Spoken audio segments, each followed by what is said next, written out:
this is the stuff I'm working on to send to Temple University. This is all the stuff that we did in those years. It was a 4-year project, nonstop. Man, you got this laid out, man. Yeah. This was Emmy nominated. We need to sit down and we're going to start. We can go through segments. I just came in unscripted. And just imagine unscripted. Okay. Really unscripted. Yeah.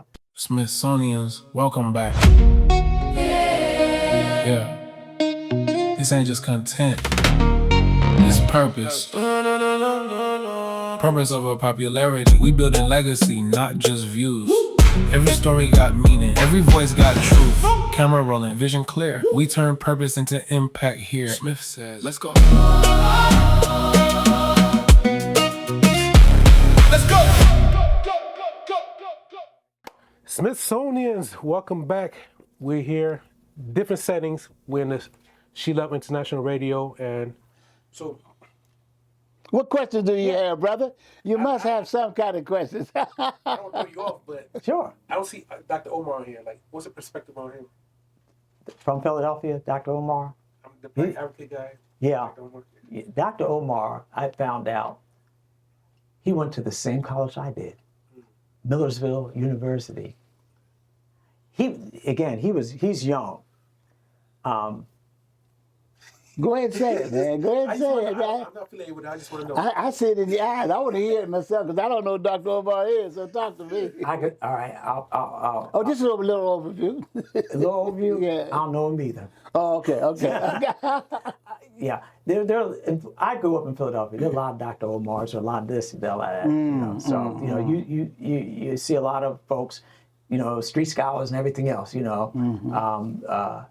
I'll hold judgment because I don't know him, but I knew he went to the same college I did and went to, I think, osteopathic medicine there in Philadelphia College of Osteopathic Medicine in psychology, I think it was. That's well, all let me throw it about. back at this, brother. So you tell us about Dr. Omar. Who is Dr. Omar, and why did you bring that question up? What is that?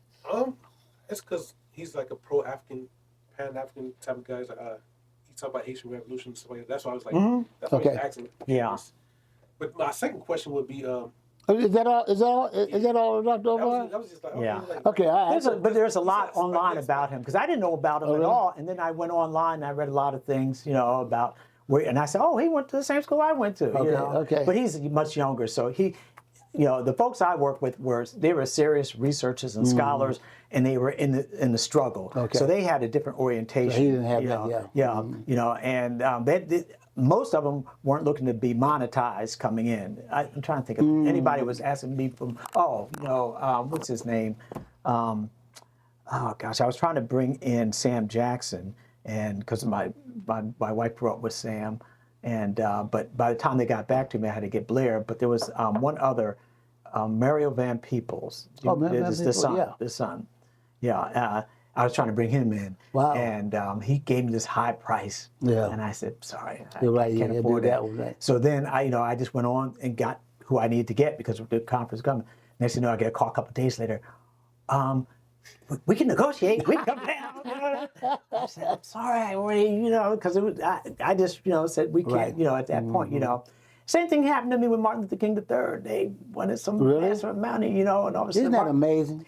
And so, they told me like $12,000. He's going to the islands for something. It may have been Haiti, but he'd be willing to come to your event, And I said, I can't. If I pay him $12,000, that's about a third of what someone makes all year as a social worker. Exactly. I would be crucified for paying that kind of money.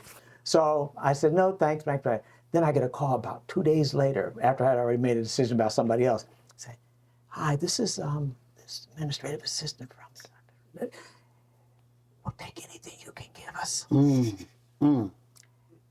And I said, I would love to have him speak, but we already made a commitment because you all started with a much higher amount for just a luncheon speech. Yeah, I brought a great brother in to do it.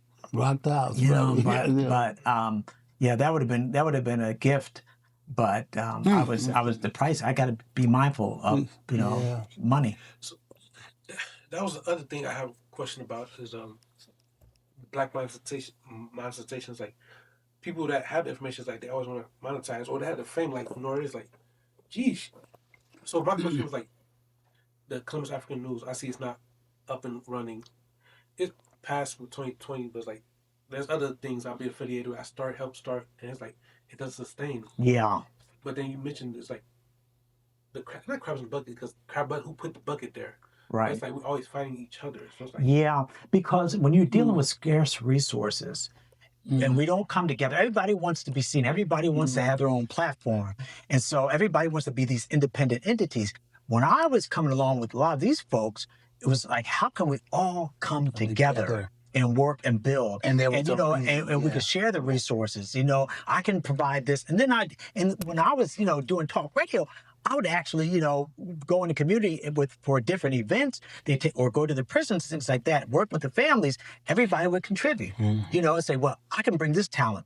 I can do this, you know, and then all of a sudden you come together.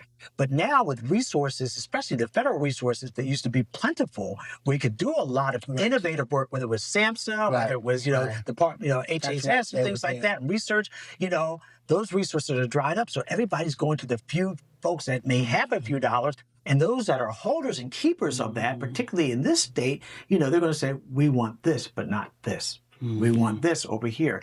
And those who have good connections, you know, may get some dollars, but those are my, you know, they see it as me and not we, you know, and we don't even go in there with the framework of this is our money, you know, and because Wade Nobles hit me to this years ago. He said, Kevin, public dollars are our dollars, because we were all sitting there, well, those are, you know, public dollars. And he said, public dollars, he said, we're contributors of that. You know, our tax dollars should be benefiting us. And basically, when they said we're not going to be teaching Black history, that told me something else. Our dollars are being used for something else, and not about. Now that's a good point. That's an excellent point. So what are they doing with our dollars? Yeah, but that's our investigative journalism work to say, what are you doing with our dollars? Why isn't it going to benefit some of these groups that are the most marginalized, most vulnerable in our community? That's right. You know?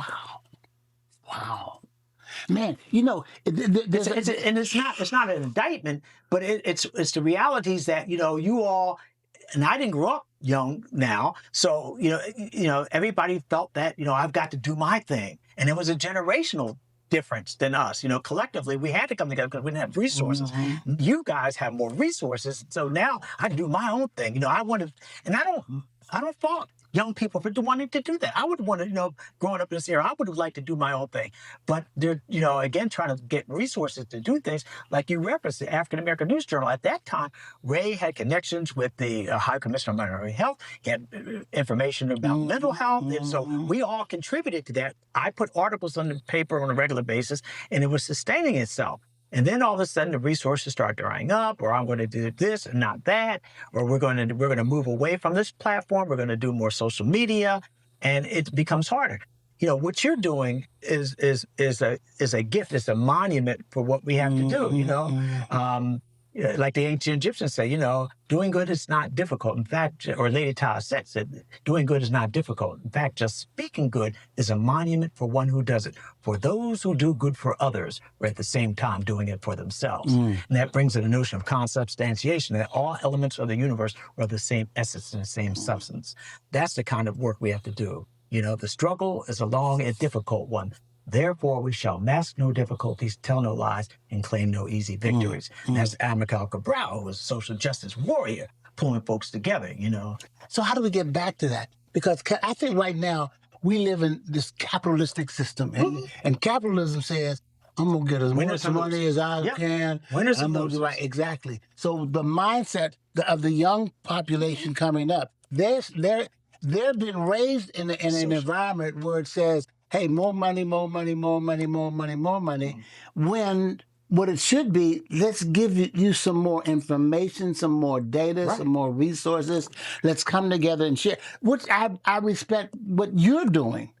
Because what you are doing right now, you're going out, getting people, bringing them in to talk, and then you take your information that you can glean from folks like us, and you're sharing it out there, and he keeps it open. If anyone has a question, if anyone has a pushback, if anyone has a challenge, if anyone wants more data or information, give this young brother a shout, and he gets it out. But do we have young people who are astute enough to even be able to ask the kind of questions that speak to this? You know, I work with a group of people that are probably in their 40s, you know, somewhere in the, because I started something called the African American Mental Health Support Group, right, you know, back in 2021, right before the pandemic, and brought young people together. We worked 6 months on weekends to come up with a program. There were teachers, there were community activists, there were nurses, there were housing developers, there were all young people.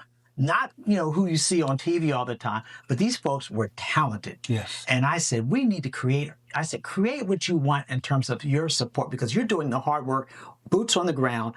How do we sustain you and keep you going when you have, you know, issues? And everyone that I talk to, sometimes I get anxious, sometimes I have depression, sometimes I just struggle, but collectively, you know, we can build something that we can have this. And we actually launched it. And, you know, when I left, I'm not, you know, sure exactly what happened, but it's, again, something that, you know, did not come together. But some of the brightest young people. And so these folks were coming up and they saw the collective aspect of it. Ernest Levert, you know, who did the chess piece. He was a part of that, you know. And we lost a great, we lost a great giant. Young sister I work with now, she's going into PhD program at Meharry. Kim Braswell, you know, another, you know, young scholar, you know, and they get it, you know, they're old enough to get it. But I think younger than them, I'm not really sure, you know. But we because Kim Braswell probably right on that edge. Yeah, I'm not going to say anything. I'm not going to say any age. I don't mention it. She's a young person, a brilliant young person. Oh, absolutely. You know? Yeah. I mean, that intellectual, that awareness, that's consciousness. You know, Tiandra Finch, another young person I work with. You know, I learned so much from these young people. Yeah. You know, I know you have a wealth of knowledge. You know, it's like, wow, you know, and coming from Chicago, you can tell people who are from Chicago and from folks who are from Columbus. You can tell folks who are from Philadelphia because it's a different. Columbus has its own interesting, you know, dynamic, you know, and interesting dynamic. Yeah. That's a nice way to say it. That was a nice way to say it. Not bad, just different. You know, and because when I got here, I said, you know, where are the protests going to City Hall? In Philadelphia, David Richardson said, Kevin, we're going to take a protest down to the State House or to City Hall to protest what's going on there, getting ready to vote. And next thing you know, all these activists from all these communities are surrounding City Hall, ready to protest, you know, coming together, you know, and, you know, and they took their orders from the community. It was community centric. You know, the community would come together. So it's not good, not bad, just different in this town. I mean, because I was used to growing up, and it was always a war somewhere, you know, a political war, and you were always fighting for, you know, for what you wanted, and you know, and I would have those warriors come on the program, and you know, whether it's trying to build a market in North Philadelphia, and get people jobs, or reduce prison warehousing, you know, they didn't even want me to come in. When I used to go to prison. My mentor Maddie would take me to the prison, maximum security prison. I mean, it was out in the middle of nowhere. And I walked into the prison and I had my recorder because I went to talk to the lifers that were there, the Vietnam Veterans for Better Legislation, the gospel group that was up there, Nation of Islam that was up there. And so I would actually, you know, constantly just have an opportunity just to communicate with the brothers that were in there. And it was like 4,000 folks in there. And we would talk about conditions, what got you in there. A lot of them were the Vietnam veterans. They were shooting and killing over in Vietnam, come back and something happens, and the trigger would happen, and they would shoot somebody, you know. And next thing you know, they're become lifers.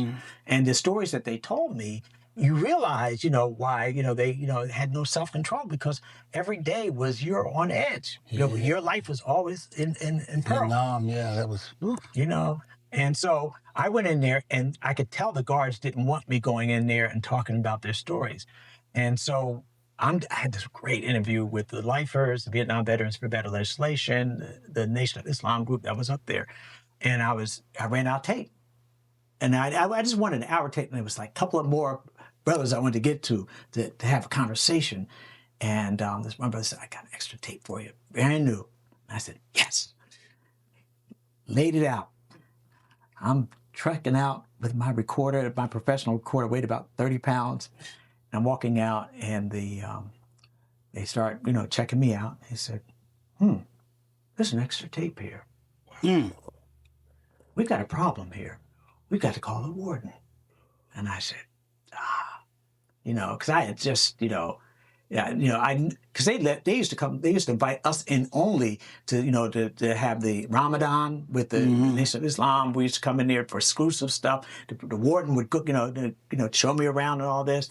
But this particular guard just wanted to make an issue out of it because he knew I was in there, trying. And the program we have is called Telesis. And it was really working. How do we reunify the families that are of the incarcerated when they come out and get the supports for them so that they can survive outside the prison walls? And, finding, whether it's finding jobs, whether it's finding places for them to stay, we were creating that network. And they would call in from the institution, and the families would call in from the community to try to figure out. So long story short, they confiscated the tapes. Hey, can we listen to those tapes? And then they say, you can come back tomorrow and get them. Oh, we lost those tapes. Sorry.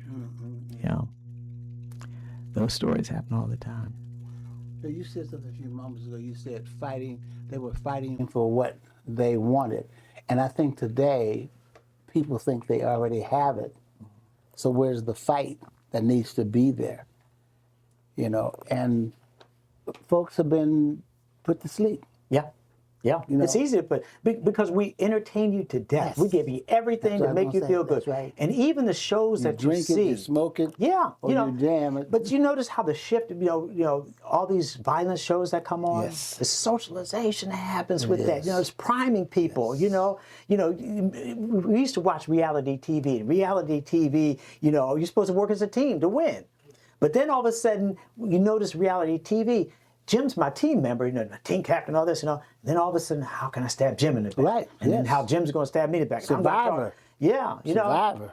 And so, and all of a sudden, it started showing us the ugliness of what we can do. Right. And to me, it was a socialization of of how we treat each other that I'm starting to see now. It doesn't care about There's you. no accident. No. If you see that, if it's I'll up set there, Jim up right. to, we were out there. That's right. I'll make you believe it. On Paradise Island Right. trying to survive, and the sharks are out there. Jim, you know what? If you take some bait out there, I bet you we could all win. Let them eat him first while they eat him. I'm going to go this way. Yeah.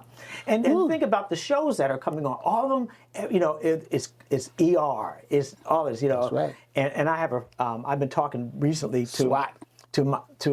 And I have yet to have the nerve.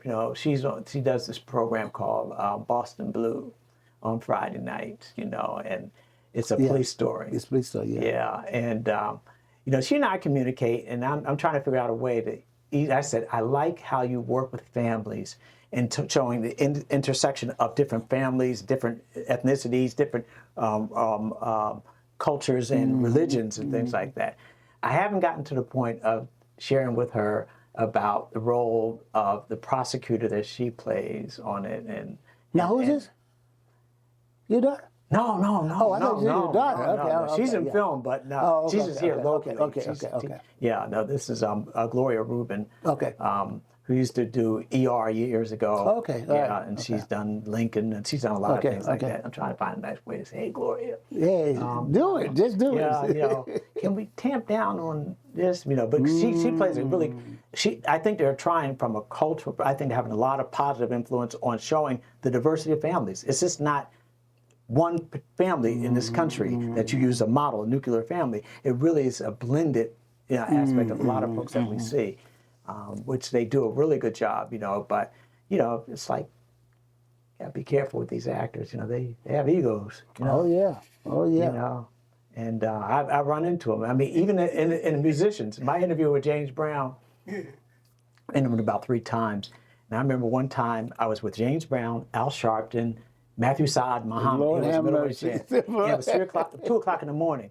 So James comes out, he had to get his hair done, and I saw him actually pay his band members and stuff like that, and for a change. yeah. And I had waited all this time. I was talking to Chubby Checker, who couldn't stand the radio station I worked because they didn't play his music. He did the twist. WDS didn't play the twist. That's right. We played some, we played Michael Jackson, Diane Ross. Twist was a dance, man. Twist was a dance. Yeah. Come on, baby. Yeah. And so he kept on looking at my recorder and said, "You're not taping me, are you?" And I said, "No." And he every couple of minutes he would check, make sure I wasn't recording him because he didn't want to be heard. So I ended up, James finally got done, and we're standing backstage, and I'm talking to James, and he introduced me to Al Sharpton. And, Al was Big Al at the time. And he said, "This is Al Sharpton." He was, number one, he was mad because none of the big wigs from the station came.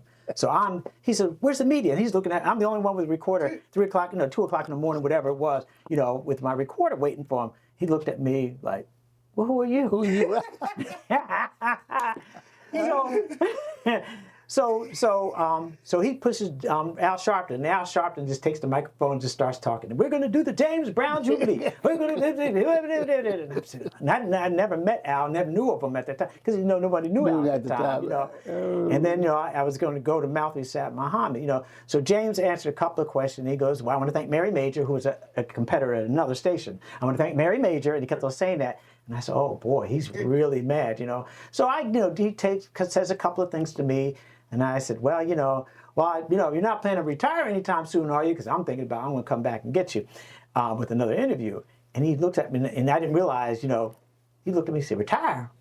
He said, "Retire from what, son?" "Retire from what, son?" He's standing there, and he said, "All the reporters have to be retired. When are you going to retire?" Now, I wasn't even thinking, because, my mindset was, at some point, you trying to get back. Yeah, I'm trying to, when you think about my mindset in the 20s, retirement was a good thing, or maybe going to the movies or something like that, But I think he was a little perturbed because nobody was showing this kid was here. But yeah, but my subsequent interviews were really, really good, And, James Brown, wow. And I have a clip with him, and he really starts talking about his incarceration a little bit, because when you're in those situations, you don't have a lot of time with them, so you get right to the heart of things. And then I interviewed all his band members. So I talked to Maceo Parker, and I asked Maceo about... Maceo said that the biggest... he said the most memorable event was when Dr. Martin Luther King was shot and killed, and we were doing the Boston show. Oh, that's right. Yeah. And he said, "I'll never forget it." He said that we prevented that city from blowing up. Yeah, they did. Give him a little more information, because when King was killed, they thought the city was just going to all the cities across the country. There were lots of riots, fires everywhere. And James Brown just happened to be scheduled to go to Boston, and they were going to cancel the show. And James said, "No, I think we'll go ahead and do it." And they went to Boston. Maceo said, and there was some confusion, a lot of stuff, a lot of anger and stuff like that. But because he performed, and he stopped and talked to the people, and then people started coming up on stage, and they were throwing him off the stage, pushing him off. But they prevented a major riot there in Boston at the time.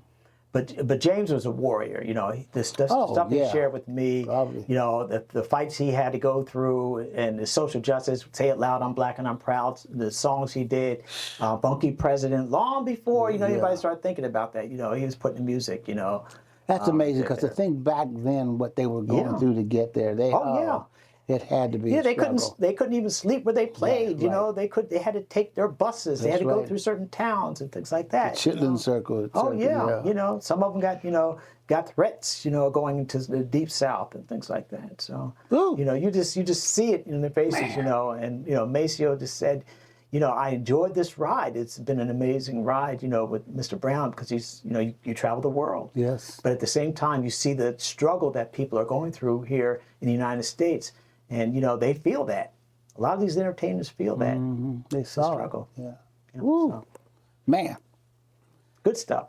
Well, brother, we've been on for about 24 hours now. Yeah. I keep going, but What I'd like to do is really have because there's certain key pieces, and I can do chunks where we can have a discussion and really drill down in some of these issues, because there's a lot of backstories that are out there that a lot of these folks were able to develop, and the instruments that they created that really helped to transform where we are today. Because if it wasn't for these folks, whether it was in science, whether it was in mathematics, whether it was in history, whether it was in Egyptology, these folks did that work. And that's why the world respects what African Americans have constructed over these centuries. And these folks were the scholars in the universities, but they were also those doing the original research out there that we brought in. And we need it, you know, and I don't know, because every day I wake up myself saying, what can I do? What should we be talking about to be able to get, you know, our young African American youth? And my thing is, it has to be inclusive. Right. We can't just say African American, you know. We need to be inclusive. If we could educate the youth, period, around what's happening and what's going on, that's where we can really get some significant change and really get some things moving in a positive, constructive way. Yeah. And I don't know exactly how to do that. Well, when I started the faith-based program through the mental health system, you know, I saw that as a way, because those were the institutions that were working with people in the community. Okay. People would go there for resources, but they also go there for information. They would see their pastor before they would see the doctor. You know, they would look for that advice. But the stories that the faith leaders told me, and I met with all of them, and there are like 700 institutions, but I met with a lot of the African American faith organizations, and that's why we created the Faith Leader Support Group. You know, because they're taking care of everybody. Whether it was New Salem, whether it was Second Baptist, whether it's Faith Ministries, whether it's Shiloh, whether it's St. Paul, Amy, all those institutions were doing things in the community, whether it was prison ministries, whether it's health ministries, they were doing all that, and the people came to them for support, whether it's giving out money to pay an electric bill, something like that, you know, and so we saw those as the leaders, and I started meeting with them back in 1987, and we would sit with Bishop Clark. We would have Tommy Thompson. I think Tom on the other side of the river. We Pastor Leon Troy, and ultimately, you know, Keith Troy and folks like that. You know, those were the community leaders that gave us information. You know. And we learned from them, from the mental health system, and then we try to create programs that they said we needed because they're the closest to the community.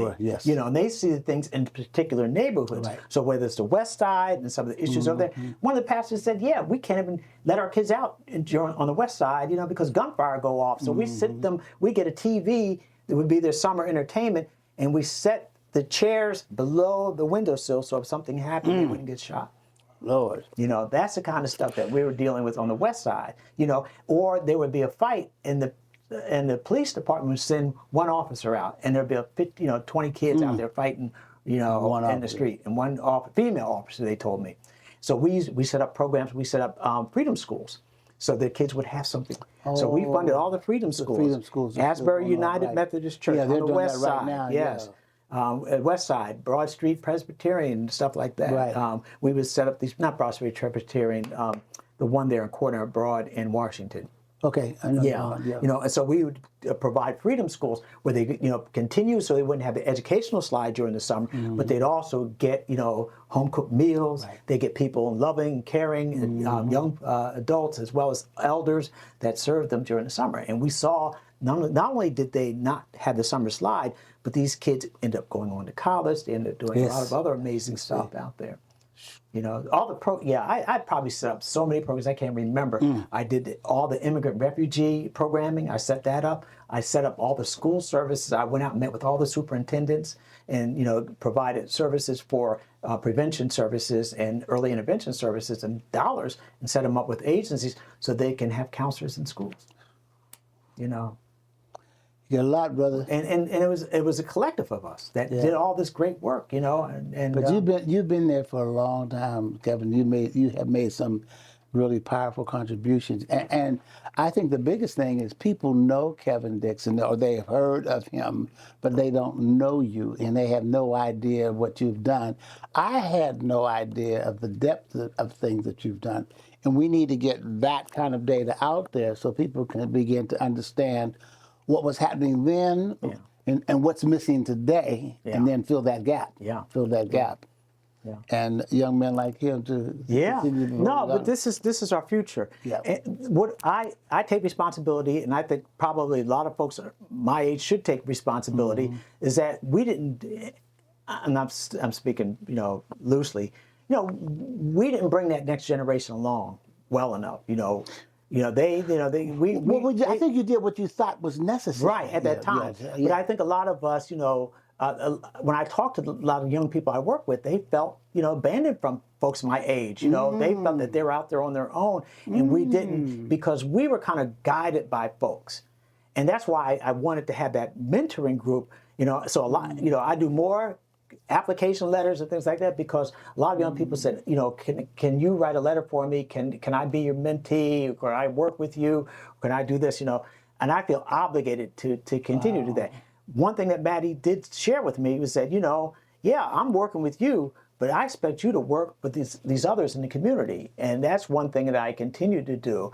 When I got here, there wasn't a structure set up like that here. And it was different than in Philadelphia. I would go into community and teach GED classes, basic adult education classes. I used to have adults come to me that were 50, 60 years old, said, I can't read. And I would hear this all the time, especially with our community education program at Temple. I can't read. And I said, well, how did you get by? He said, well, I would say, I've left my glasses. Can you read this for me? They had all these strategies to be able to be functional in this environment, but could not read, were functionally illiterate. So, we created that program. And those who went through that program at Temple University end up matriculating at the university and doing quite well. Right, always. But it's reaching back. It's reaching back and pulling somebody forward. That may answer some of the things I hear some young brothers say, well, you OGs just don't want to give us the knowledge because we'll be better than, and I could never understand what they were saying, and that's what they're. And the thing is, what they don't understand, we gain just as much as you gain, so I'm willing to give everything. But yeah, I'm willing to give as much as I can. Right. I'm on 9 advisory boards right now, and most of them work with young people because I feel an obligation because. Like somebody told me this in the mental health center. I think it was Ajamu Brown. Ajamu. He said, I want to create a system where if I have to go to it, I know who's working in there. Okay. You're gonna take care of me. Right. Yes, that makes sense. Yeah. You look up at him and say, "Ooh, you were in the class." Yeah. And I think they would, So we got to continue to do this work. It never ends. Wow. It's a journey. Not a destination, And it really is. And I think you hit the point. It will never end. Yeah. And what's that thing that they talk about when they talk about democracy is an experiment? Right. And I never really thought about it. It's always ongoing. Yes. And if you aren't participating in it, then it could go anywhere or it could stop. And who's responsible? Everybody. Exactly. I am definitely responsible to be in that experiment and stop expecting something from it that I haven't made a contribution to create. Yes. No. And it's creating the environment that we want to see. Yes. We got to be part of that change that we want to see. We got to be that. Exactly. And I sat with elders. Elders poured into me. All these folks I used to pick up, whether it was Francis Cress Welsing from the airport, whether it was Barbara O from the airport, whether it was Dick Gregory, all of them poured into me. And I said, I can't have all this and not do. Yes. To know and not do is not to know. Yes, right. To know and not do is not to know. And that's an African proverb that says, we just don't take knowledge for knowledge's sake. We have to apply knowledge. Practice. If what we gain, we have to put into practice. That's true learning, is applied learning. Praxis. So what questions do you have, man? I'll say, I know you're going to do more, so I'll say the last two is what people can find you, but the question before that is, what does purpose or popularity mean to you? What's the purpose? Over popularity. That's my podcast theme. So. Oh, okay. Oh, thank you for sharing that. Yeah. We all have a purpose, I think, in life. And we have to have that purpose-driven life in order to make change, positive change. Popularity is important because that's how you can attract, but purpose is the foundation. Why do we exist? Do we exist for ourselves? Do we exist for, our contributions to each other? It's really profound. I have to give some more thought to it, but and I have, but I do believe that popularity can is the shining star, but it's not why we exist. Yeah.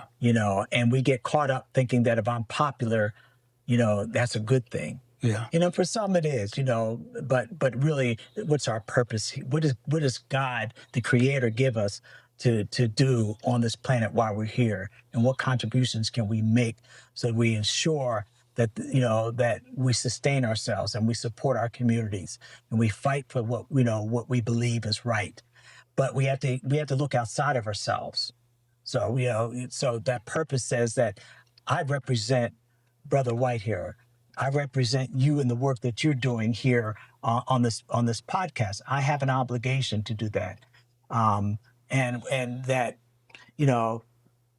can't ride with the stars. Stars aren't going to get you. It's these people that are grounded, that are doing things on the ground, not for popularity, but really for for the betterment of our community and our lives. What jumped out at me was substance versus ego. Yeah. Probably, if I'm living my purpose. Yeah. And others, I feel good. And I sometimes, I think our ancestors are speaking to us all the time. They show up, they protect us. They're continuing their work after their transition. Right. Yes. And we shouldn't take that, very lightly, because we're, it's like the Sankofa. We got to look back so we can move forward, and far too often popularity has you looking at the next shiny star. Yeah, right. That's right. That's right. When we really should be, quiet. Frances Cress Welsing used to tell me driving back, she said, Kevin, she said, how often do you sit quietly? And I said, probably not enough. She said, when you sit quiet by yourself, the brain computer kicks on and all these ideas start floating. So when I wake up sometimes I'll wake up at 3 o'clock and something happens and I'm sitting there thinking, and I'm sitting there, and if I don't get up then, by morning I forgot it. Yes, if I fall back to sleep, I'm just gone. That's I right. said, God, I had a great idea. That's right. So sometimes I just sit with it and I'll get up and I'll open my computer or write something down so I don't lose it, And Barbara O used to say, besides that, she said, you have to meditate while you move. Because I told her I was so busy. She goes, meditate while you move. And I said, because he was like my spiritual advisor. Barbara O, she was the actress in Daughters for the Dust, but she did a lot of independent films showcasing our community and our purpose here on the planet. And she always would communicate that in her messaging. She got out of the commercial side of stuff because she was the first Black Wonder Woman. She worked. She was in Muhammad Ali's. What was his Ali? I forget Ali's movie he starred in. Okay. She was his wife in that movie. Oh, okay. And I guess it was something Freedom Road. She was in. Yeah, right. But she said that commercial was superficial, and that's what Maddie Humphrey told me. See, that commercial side is superficial. This is the real world. This is real stuff. And kept me in that side, even though I did slip out every once in a while. Glitter, that deal. So the best I could do at this point, The other one, you kind of mentioned it, but are you introvert? I was. Okay. Ain't nothing introverted about it. I was very shy in high school, and it was an environment where I didn't want to, but once I found my purpose in college, and I was ready to drop out of college, because somebody was saying, well, if you want to do ready, you just, and a couple of guys reached into me, a couple of, early mentors at the institution said, I see something in you. And they poured into me, and they said, and then one semester I stayed out to work, they said, well, come back and see me because we want you to become the station manager of the Red College radio station. And I was, and I was doing a lot of things on campus already, but, and I said, these folks really do care for me, and you know, and I went back with a different, I think it was maybe the first time I stayed out to work was my sophomore year. When I came back, I was a changed person. I said, I have a purpose to do. And I found myself, and that was when I got involved with college radio. And in my letter of recommendation from one of the professors out there, he was a stats guy, but he was a general manager of the radio. He was a station advisor as a faculty member. He said, I saw a change in Kevin when he went to Philadelphia and became part of that radio station. I saw the transformation, and it changed him.